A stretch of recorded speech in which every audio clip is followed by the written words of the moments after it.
Greetings and welcome to the Portneuf Resource Council 2021 Year-End Summary. I'm Mike Engel, Chair of the Portneuf Resource Council. I have the pleasure of creating this video segment while visiting my daughter in the Provence region of southern France. Today I will be giving an update on PRC's community outreach activity, and then other PRC members will be giving video segments on Sustainable Idaho, our clean energy and put water first campaigns, and PRC's ongoing support for opposing phosphogypsum mining deregulation. But first, I'd like to give a special recognition and thanks to Muriel Roberts. Muriel is a founder of the Portneuf Resource Council and has served on both PRC and IORC since the beginning. This summer, Muriel moved to Boston to be closer to her family. We thank Muriel for her outstanding service and wish her all the best in her future endeavors. She will be sorely missed. And now, on to PRC's community outreach activity. The highlights include PRC members Mike Larkin and Mike Engel published several op-eds and letters to the editor on clean energy and climate in the Idaho State Journal. Mike Larkin worked with other community groups on the development of boating ramps on the Portneuf River in Pocatello. PRC co-sponsored 2 virtual film screenings last winter showing Kiss the Ground and Rare Earth Elements That Could Change Our Future. And Linda Engel coordinated PRC sponsorship of recycle bins at the local Grays baseball games in Pocatello. Lastly, PRC made significant progress towards becoming a 501c3 nonprofit organization.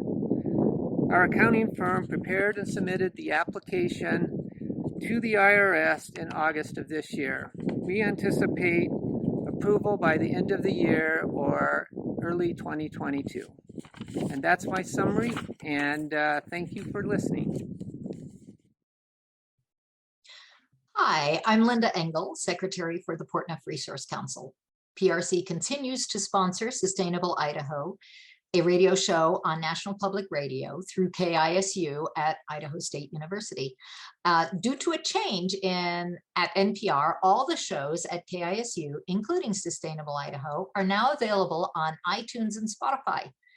In a moment, our new show host, Katie Kelshaw, will give us a short video update and introduction to Sustainable Idaho, but I wanted to highlight a couple of accomplishments for 2021 before Katie's piece.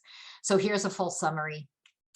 Sustainable Idaho enters its second year and continues to be a well-respected success for KISU, the ISU Sustainability Club, and Portneuf Resource Council. Recent segments include an excellent 6-part series on the importance of salmon to Native Americans, including an interview with Congressman Simpson about the breaching of the dams on the Snake River to avoid their extinction. We had a multiple-part series on Pocatello's 2019 Clean Energy Resolution, including interviews with several city council members, as well as the Public Works Director. We had a 4-part series on nuclear power that included nuclear's economics compared to other energy sources. There were episodes on the Sagebrush Steppe Land Trust, Pocatello's River Vision, and Bannock County's Comprehensive Plan. An interview with Idaho State's Outdoor Program Director focused on stewardship of our local trail system. And we had a very in-depth series, 3-part series on the FMC Superfund site and its effect on water quality, as well as Native Americans who have their reservation right next to where the FMC Superfund site is. All the segments are available online at kisu.org/program/Sustainable Idaho. Last spring, Sustainable Idaho was awarded a grant from Idaho State University's Center for Ecological Research and Education in the amount of $3,600, which paid for 2 student interns who were our host over the summer. Management of our student hosts And episode content is handled by a steering committee consisting of PRC members and ISU professors.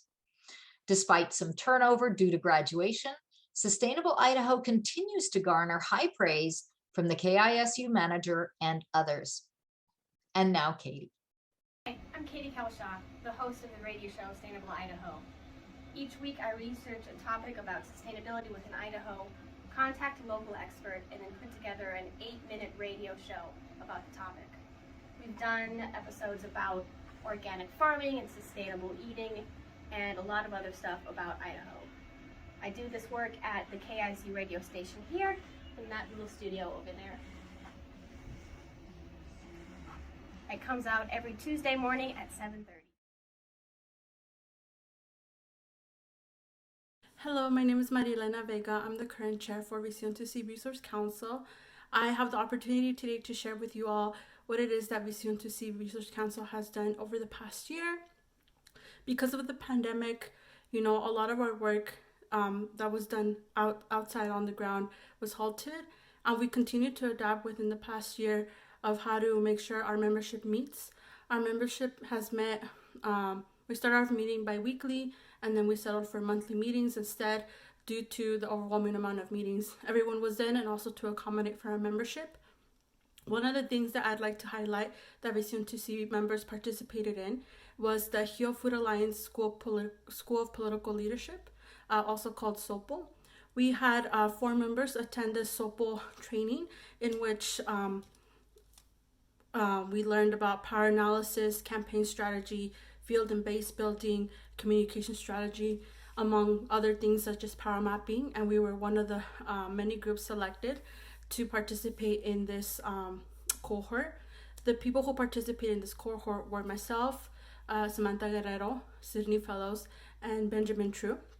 We had the opportunity to not only get to know each other more in that group, but we also had the opportunity to build off Visión to See's current pesticide kind of campaign and use that as a model to further enhance our skills or knowledge regarding power mapping, power analysis, and things that would be helpful tools. One of the things that we also did after that was we had Sydney and Benjamin join our Visión to See meetings and membership. They actually are part of our Farm Worker Justice campaign team, in which it's a team within Visión to See that sits down monthly as well to discuss our campaign. We're part of the campaign planning process because of COVID, we did a lot of work with rulemaking and such, but we had to change our campaign. So this is what this group met for, is to just discuss what our campaign, kind of what direction our campaign's heading, and also kind of working out the details of what should we do or where should we start, and doing a lot of the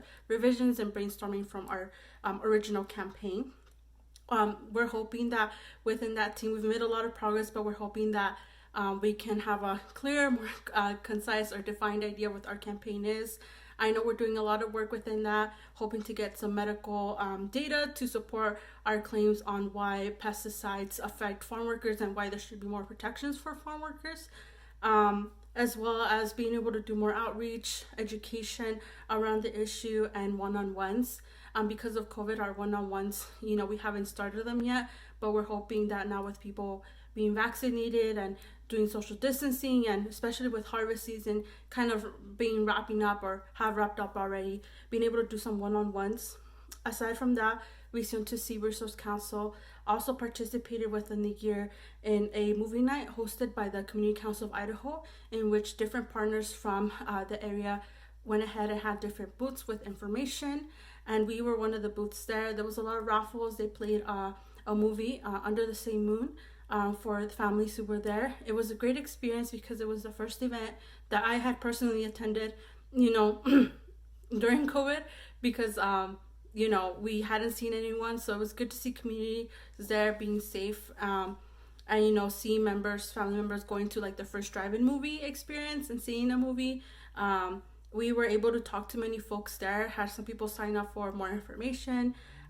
One of our organizer, Irene Rees, was able to talk to some folks who actually had been exposed to pesticides and be able to refer them out for relief that that was being given out monetary relief for rent assistance and just assistance to farm workers who had been affected during COVID or impacted. Vision to See was also part of the, gathering and just supporting of the donation drives that was done for the heat and smoke relief put on by the IRA group. And we were sharing a lot of the information. Some of our members contributed and provided some of that water or some of the items that were needed for that campaign drive. Aside from that, I had the opportunity as well to go back with SOPO folks and actually participate in one of the conversations to recruit a next cohort for this upcoming year that SOPO is doing. So that was really fun to share my experiences and how I've grown in that and what I've learned from the SOPO political leadership, and also how it's been able to apply with our campaign here in Vision to See. Vision to See has a lot of work that we're planning to do. Like I said, we're still working on finessing our campaign a little bit more and getting some of the details, but we've definitely partnered up and, supported many events and a lot of the work that the Idaho Immigrant Resource Alliance has done, as well as we're hope plans to maybe expand our membership, within the next year in the future. It's been difficult with COVID, but I'm thankful for the check-ins and communication that the Vision to See group has able to do within the pandemic, and also just for the people who have been supporting us from the beginning, whether it be from Idaho Gives, the people who have been sharing a lot of the media posts in which our members have been a part of, whether that be our organizer, Irene Reese, partnering with a doctor talking about COVID in Spanish, spreading some of that information. Vision to See has definitely collaborated a lot more this year with other groups and spreading information and gathering assistance, but at the same time still working with our campaign and making sure that people know that we're here, that we're a presence to help our community here in Canyon County, and we're very excited for what's to come.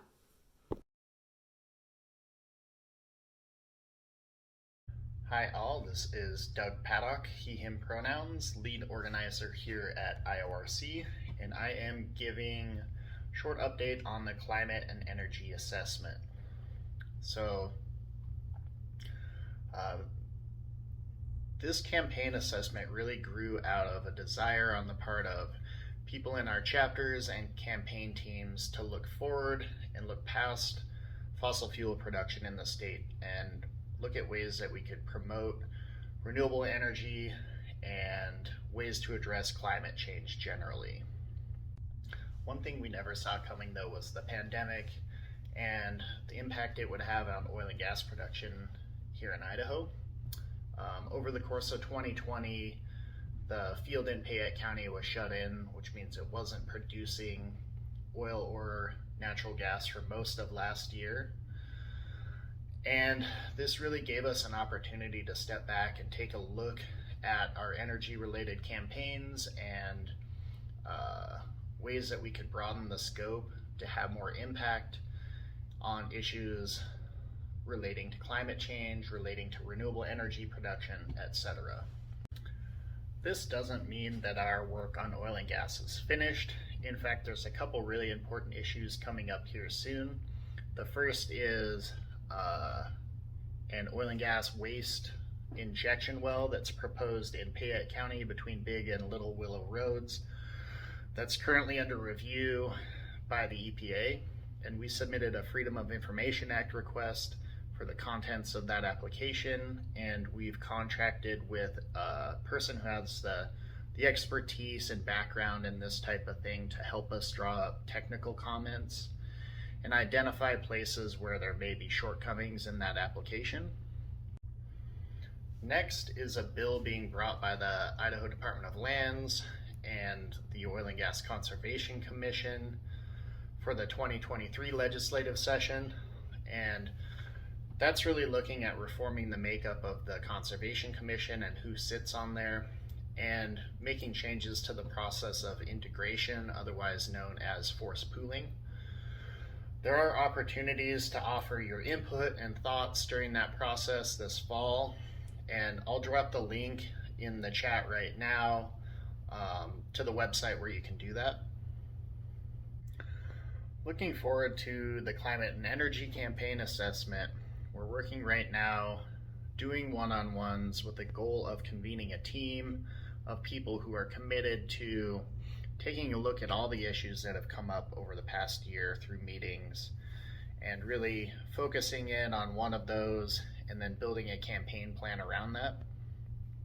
Looking forward to launching a campaign like the first part of next year.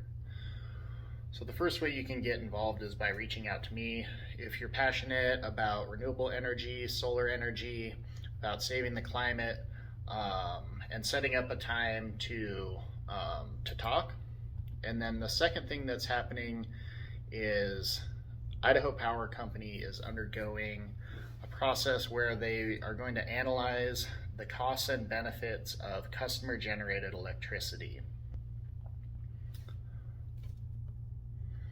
Our hope is that if they do the study well, it'll include a range of environmental and human health benefits and climate benefits that help pencil out for net metering customers. I'll drop the link to the action page here in the chat. The deadline for that is November 30th. So if you have time, please go ahead and take that action. So thank you, everybody. I think there's a lot to look forward to, and I'm really excited to get this campaign off the ground.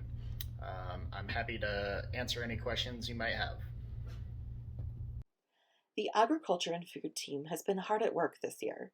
One of their initiatives, Project Milpa, is a continuation of work that began in 2020 with 4,000 pounds of Magic Mana corn from Bad McIntyre. While much of the Magic Mana was distributed to the Latinx community in food boxes, the Ag and Food team worked on a plot of borrowed land in Meridian. A homeowner wanted to have food grown on her land to fight against potential rezoning initiatives, but wasn't up for attending the small field on her own. The Ag and Food team partnered with the Northwest Center for Alternatives to Pesticides to plant Oaxacan green dent corn. This beautiful blue-green corn was planted, watered, weeded, and harvested by the team throughout the summer. Once it completes its drying stage, it will be processed into masa, or corn flour, to set the foundation for some of the team's goals for 2022. Project Milpa hopes to start the conversation about the prevalence of GMO in feed corn in Idaho, highlight the range of cultural traditions the plant is connected to, and uplift the traditions of Indigenous peoples throughout the Americas. There once was a sad fallow field, so the farmer reached out to the IORC Ag and Food team and ordered a blend of over 19 cover crop seeds and consulted with local farmer Brad McIntyre. Lauren McIntyre agreed to help plant the field. The Seymours of Northbound Farms gathered and distributed pipe. And then the team began irrigating. And together, they brought water to the field. The field grew and grew, rich with a variety of grains and vines and flowers and weeds. And it grew so tall that they had to chop it back to make a trail along the irrigation lines. And at the end of the season, there was a field day. So many folks from so many agencies and walks of life and children learned about cover crops and farming and plant identification. And all of the hard work paid off. A new crop will be planted in spring of 2022. Hi, my name is Sydney Fellows, and with my team I participated in the School of Political Leadership through the Heal Food Alliance. We were on an online platform with other teams from across the country. We all received a training on how to execute a farm system related campaign. And my group focused in on farm worker justice. This was sparked by a local incident where farm workers were sprayed by pesticides in Parma, Idaho. Our mentors helped us understand how to identify objectives of this campaign. We talked about community organizing, strategies, tactics, and overall we identified the elements that are necessary to have an effective political campaign. We were shown how campaigns can really transform areas of our food systems, and this was shown through previous work done by some of our mentors and also some of our teammates. And I took away some basics on political leadership.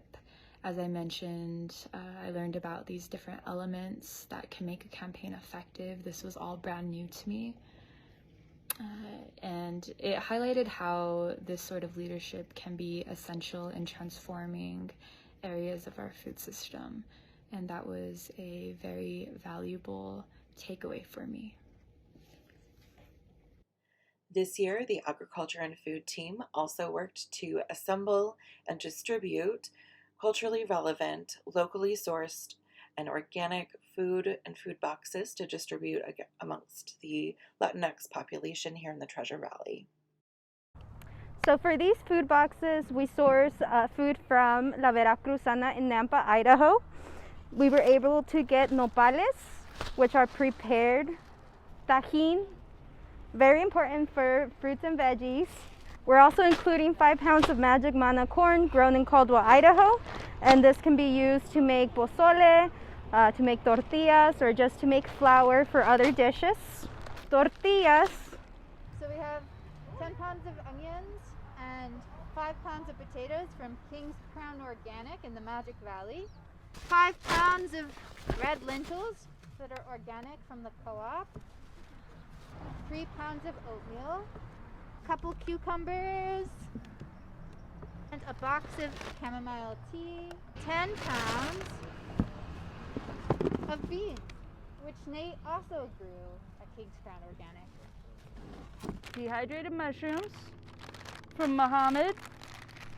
Global Gardens of treasured mushrooms, seed bundles, and these were assembled from multiple sources, including Snake River Seed Cooperative and Co-op Gardens. These food boxes were distributed at 3 different events across the Treasure Valley, and in all, about 200 boxes went out to different families to help put food on their table.